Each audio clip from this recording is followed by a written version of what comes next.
اعوذ باللہ من الشیطان الرجیم، بسم اللہ الرحمن الرحیم۔ ماہ رمضان المبارک کے اس عشرہ میں ٹرانسمیشن کے ساتھ ہم حاضر ہیں۔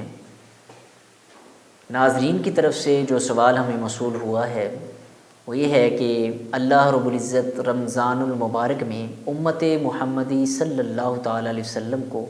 کن کن انعامات سے نوازتا ہے۔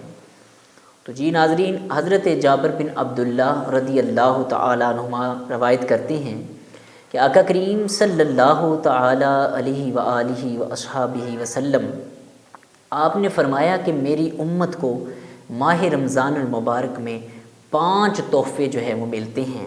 جو اس سے پہلے کسی نبی کو عطا نہیں ہوئے۔ پہلا یہ ہے کہ جب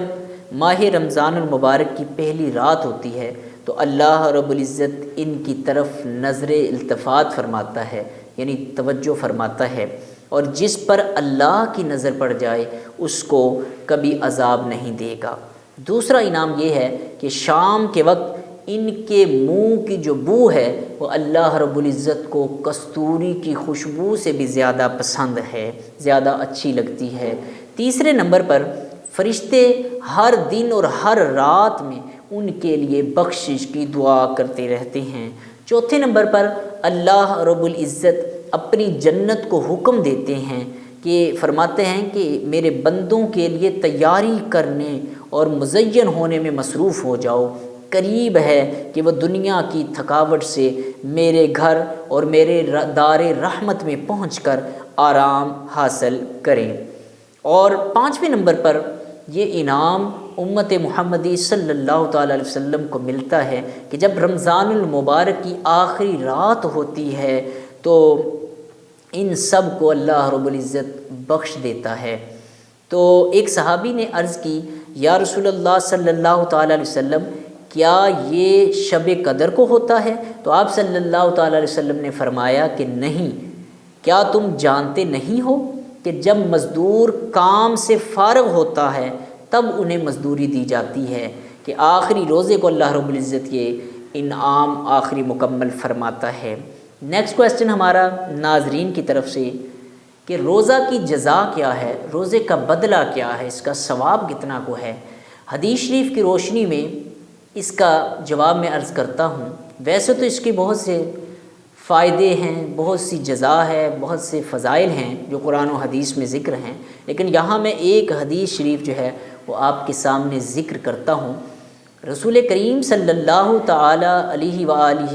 واصحابہ وسلم نے ارشاد فرمایا کہ اللہ رب العزت ارشاد فرماتا ہے، الصوم لی وانا اجزی بہ، کہ روزہ میرے لیے ہے اور اس کی جزا میں خود عطا کروں گا۔ دوسرے مقام پر فرمایا کہ الصوم لی وانا اجزا بہ، کہ روزہ میرے لیے ہے اور اس کی جزا میں خود ہوں۔ اس کا مطلب کیا ہے کہ جو فرمایا کہ اس کی جزا میں خود ہوں، اس کا مطلب یہ ہے کہ اللہ رب العزت اپنے بندوں کو اپنے دیدار سے نوازے گا، یعنی اس کی جزا میں خود ہوں کہ میں اپنا دیدار اپنے بندوں کو کرواؤں گا۔ سبحان اللہ، کتنی پیاری بات ہے کہ روزہ چونکہ خاص، دیکھیں نا، ہم نماز پڑھتے ہیں کسی کو معلوم ہوتا ہے، زکوٰۃ ادا کرتے ہیں تو کسی نہ کسی کو تو معلوم ہوتا ہے، حج کرتے ہیں کسی نہ کسی کو تو معلوم ہوتا ہے، لیکن روزہ ایک ایسی چیز ہے کہ ہم نے بظاہر تو روزہ رکھا ہو لیکن کیا خبر کہ ہم چھپ کے کوئی چیز کھا پی لیں، چھپ کے جو ہے وہ گناہ کریں جو روزوں میں ہمیں نہیں کرنے چاہیے۔ یہ معاملہ بندے کا اور اللہ رب العزت کا ہے کہ رب العالمین جانتا ہے کہ بندے نے روزہ رکھا یا نہیں رکھا، چونکہ یہ کیفیت جو ہے بندے کی اللہ رب العزت کے ساتھ خاص ہے، تو رب العالمین نے اس لیے ارشاد فرمایا کہ روزہ چونکہ میرے لیے ہے اور اس کی جزا بھی میں خود عطا کروں گا، یا اس کی جزا میں خود ہوں کہ اپنے دیدار سے مشرف فرماؤں گا۔ اور کون سا دیدار کہ جس کے بارے میں نبیوں نے خواہش کی، حضرت موسیٰ علیہ السلام نے خواہش کی، فرمایا لن ترانی، تم مجھے نہیں دیکھ سکتے۔ یہ کیفیت اور یہ خاص انعام فقط حضور نبی پاک صلی اللہ تعالی علیہ وسلم کو اللہ رب العزت نے معراج کی رات عطا فرمایا۔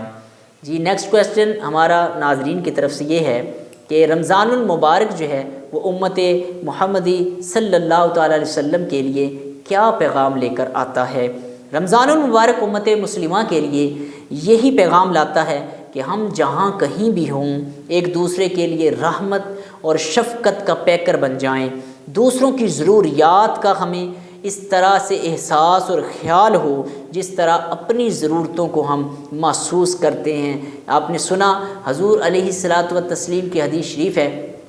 تم میں سے کامل مومن وہ ہے جو چیز اپنے لیے پسند کرتا ہے وہی اپنے مسلمان بھائی کے لیے بھی پسند کرے۔ اس سلسلہ میں افسوس ہے کہ کئی صاحب ثروت جو ہیں وہ ایسے ہیں جو روزہ ٹھنڈے دفاتر، ایئر کنڈیشنز، گھروں اور گاڑیوں میں جو ہے وہ گزار کر شام کو انواع و اقسام کے کھانے کھاتے، رنگ برنگے پھلوں اور جو ہے وہ نو انواع قسم کے مشروبات پی کر جو ہے وہ افطار کرتے ہیں اور سارا دن گزارتے ہیں۔ ٹھیک ہے، اللہ کی نعمتوں سے فیض یاب ہونا چاہیے، لیکن روزہ فقط اس چیز کا نام نہیں ہے، بلکہ اس چیز کا نام ہے کہ ہم اپنے اڑوس پڑوس، ارد گرد غریب، مفلس، نادار مسلمانوں، انسانوں کا خیال کریں، ان کی ضروریات کا احساس کریں۔ ہم وہ نہیں کرتے۔ عین ممکن ہے کہ ہمارے پڑوس میں کوئی خالی پیٹ جو ہے وہ پانی کے گھونٹ سے روزہ رکھ رہا ہو اور ہم تو بڑے اعلیٰ قسم کے انواع اقسام کے کھانے کھا رہے ہیں۔ روزہ دراصل احساس اور برداشت کا نام ہے جو ہمیں کرنا چاہیے، اور ایسا ہو کہ وہ صرف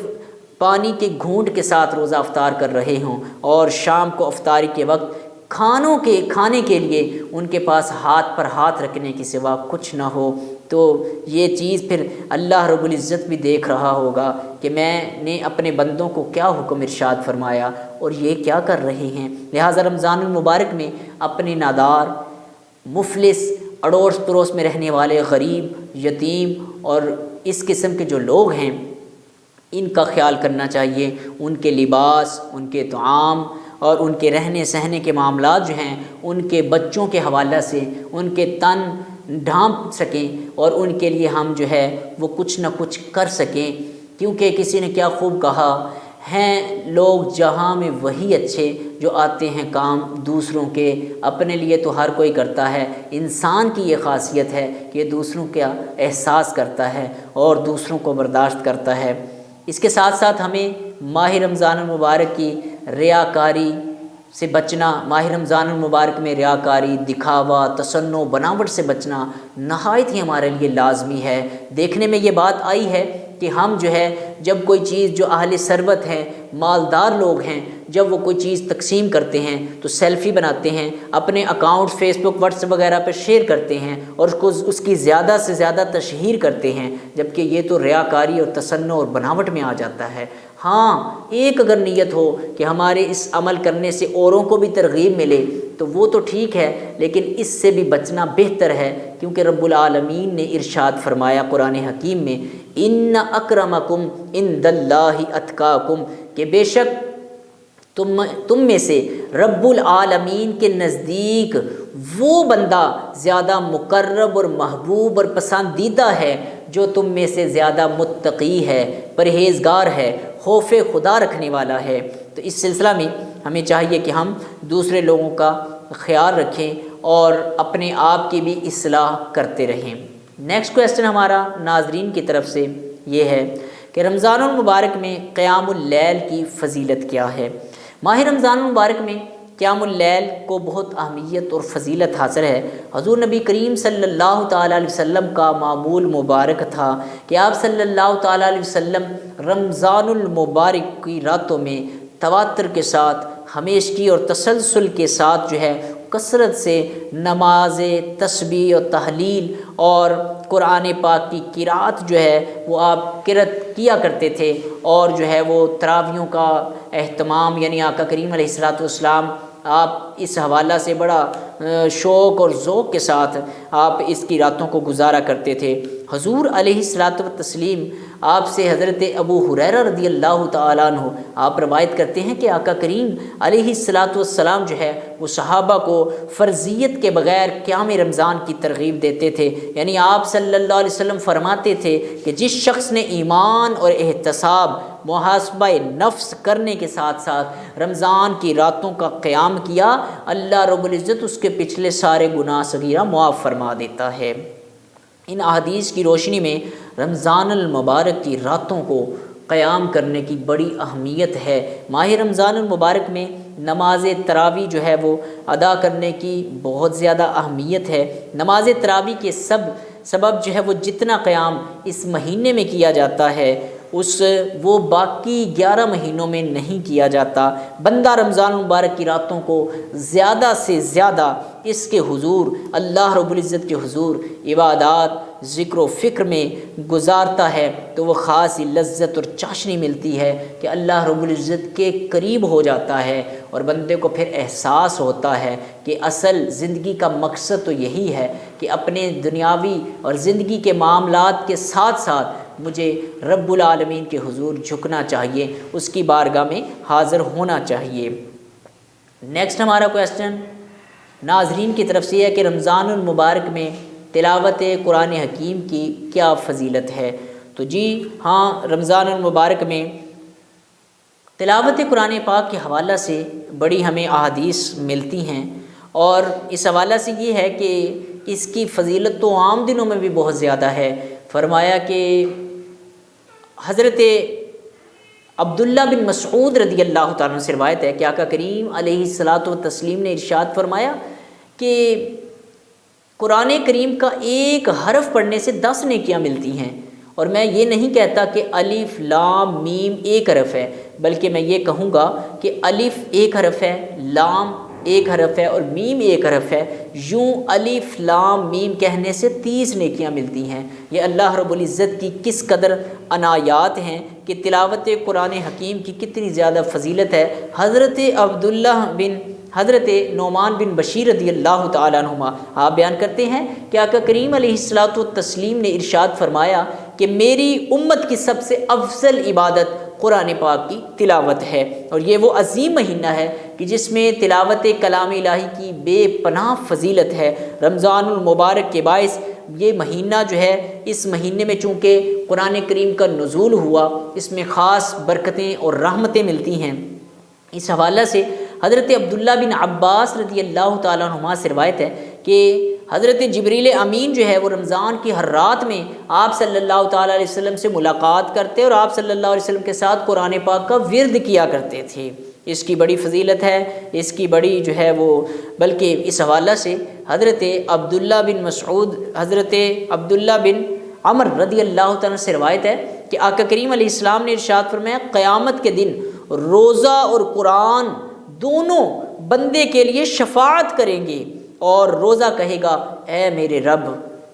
رب، میں نے اس شخص کو دن کے وقت کھانے پینے اور دوسری نفسانی خواہشات سے روک کے رکھا، پس تو اس شخص کے متعلق میری شفاعت قبول فرما لے۔ اور قرآن کہے گا اے میرے رب، میں نے اس شخص کو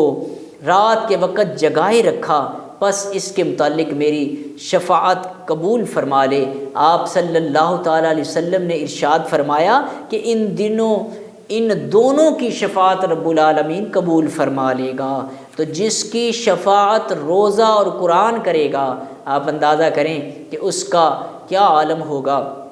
نیکسٹ ہمارا کویسچن ناظرین کی طرف سے یہ ہے کہ رمضان المبارک میں سحری کھانے کی کیا فضیلت ہے؟ رمضان المبارک میں سحری کھانے کی فضیلت اور اس کے فیوز و برکات کا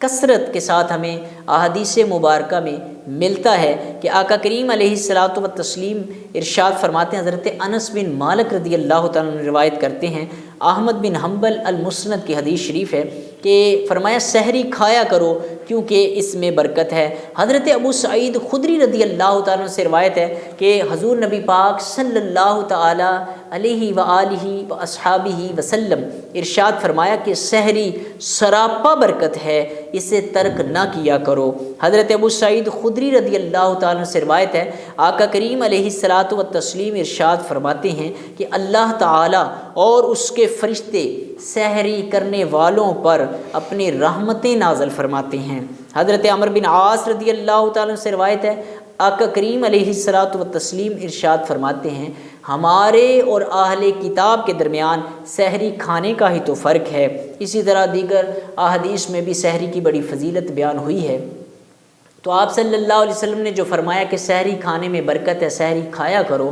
تو میں اس حوالہ سے یہ بھی ذکر کروں گا کہ جو ہماری بہنیں جو ہے وہ مخصوص ایام میں ہوتی ہیں تو ان دنوں وہ سحری کے وقت ضرور اٹھا کریں اور اس کو جو ہے وہ سحری کے حوالہ سے جو ہے وہ لازمی طور پر کچھ نہ کچھ کھایا کریں تاکہ برکت سے وہ بھی مستفید ہو سکیں۔ جی انشاءاللہ نیکسٹ ٹرانسمیشن کے ساتھ حاضر ہوں گے۔ اگر آپ نے کوئی اور سوال کرنا ہو تو نیچے دیے گئے نمبر کے حوالے سے ہم سے رابطہ کریں۔ جزاک